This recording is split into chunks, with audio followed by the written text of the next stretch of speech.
Halo, apa kabar? Semoga sehat selalu. Kembali dengan saya, Bung Ropan, di Rai Soccer TV. Kali ini saya akan membicarakan tentang kabar gembira dengan pemain-pemain yang akan dinaturalisasikan sesuai dengan keinginan pelatih kepala tim nasional Indonesia, Shin Tae-yong. Ya, kita tahu bersama bahwa pada Selasa lalu itu ada dua pemain, Jordi Amat dan Sandy Walsh, sudah mendapat restu dari Presiden. Presiden sudah teken tanda tangan surat mereka untuk resmi menjadi warga negara Indonesia dan memakai kostum kebanggaan tim nasional kita, merah putih. Nah, ini pasti disambut dengan senang sekali oleh masyarakat pencinta sepak bola, khususnya tim nasional, karena ini yang ditunggu-tunggu. Ya, itu hampir proses 1 tahun, hampir lama sekali untuk bisa melihat kapan ini Jordi dan Sandy untuk bisa menjadi WNI, mendapat paspor, mendapat KTP dan bermain di tim nasional. Dan setelah menunggu sekian lama, jadi Presiden langsung teken.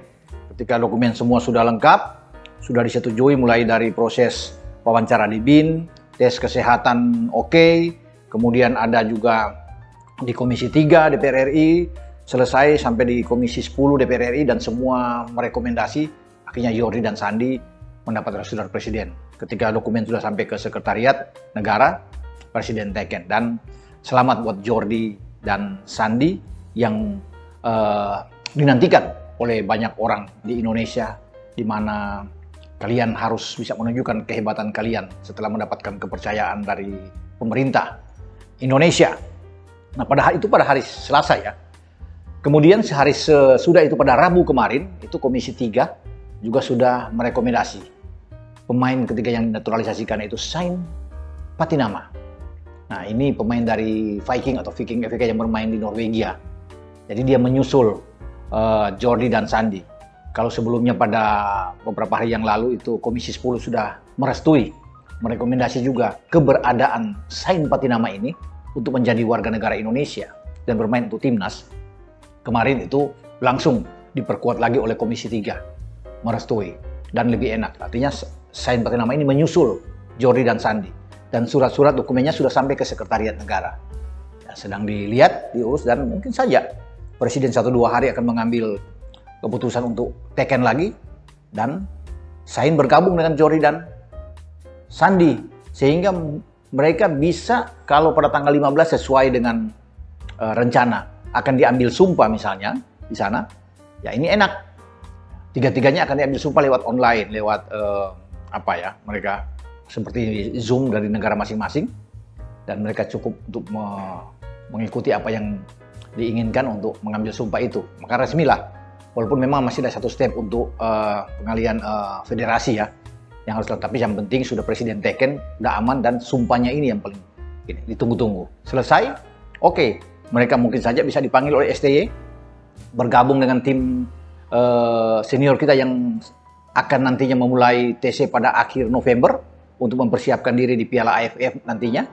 Dan itu yang diharapkan kalau diizinkan oleh klub masing-masing. Karena kalau bertanding di Piala AFF ini kan tidak dalam kalender FIFA ya. Jadi ini yang menjadi pertanyaan juga.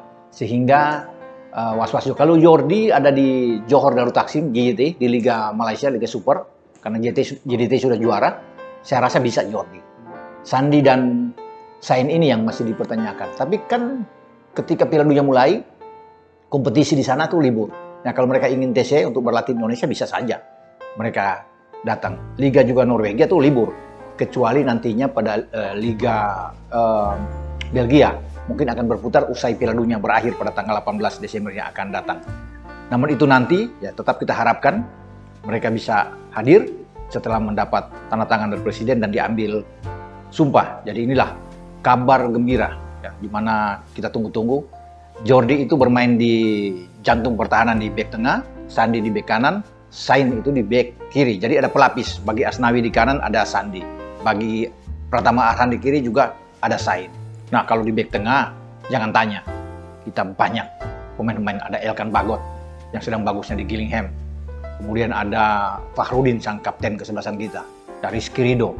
Jadi banyak opsi bagi STY untuk meramu, meracik kekuatan tim nasional kita. Entah dia bermain dengan skema permainan dia, mungkin dengan 3-4-3, mungkin dengan 4-3-3, ya bisa saja. Atau dia taruh 5 gelandang di sana, mendorong Sandi itu lebih ke depan, dan juga dengan Sain Patinama. Karena ini ada bagusnya juga, dua pemain terutama bermain di sisi flank ya, di wingback.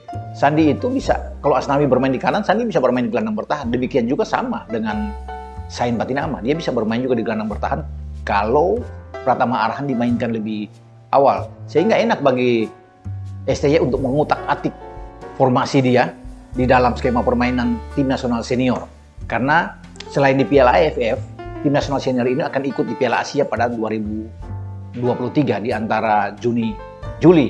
Nah, di sana pun kita menargetkan untuk bisa bersaing ketat dengan peserta-peserta terbaik yang ada di Asia, karena kita sudah memiliki 3 pemain naturalisasi seperti Jordi Amat, Sandy Walsh, dan Sain Patinama. Semoga tim nasional kita makin kuat, makin tangguh dengan kedatangan 3 pemain ini, dan sambil menunggu nantinya STY balik dari Eropa setelah membawa tim U20 untuk uji coba latihan di sana, baik di Turki dan di Spanyol. Sampai di sini pembicaraan saya dengan naturalisasi dari 3 pemain yang sudah oke. Terima kasih buat Pak Presiden Joko Widodo yang sudah melakukan tanda tangan ini, dan semua unsur yang terkait di dalamnya dalam proses untuk menggolkan ketiga pemain yang diinginkan oleh Sintayong dan juga yang diinginkan oleh Ketua Umum PSSI Pak Iwan Bule.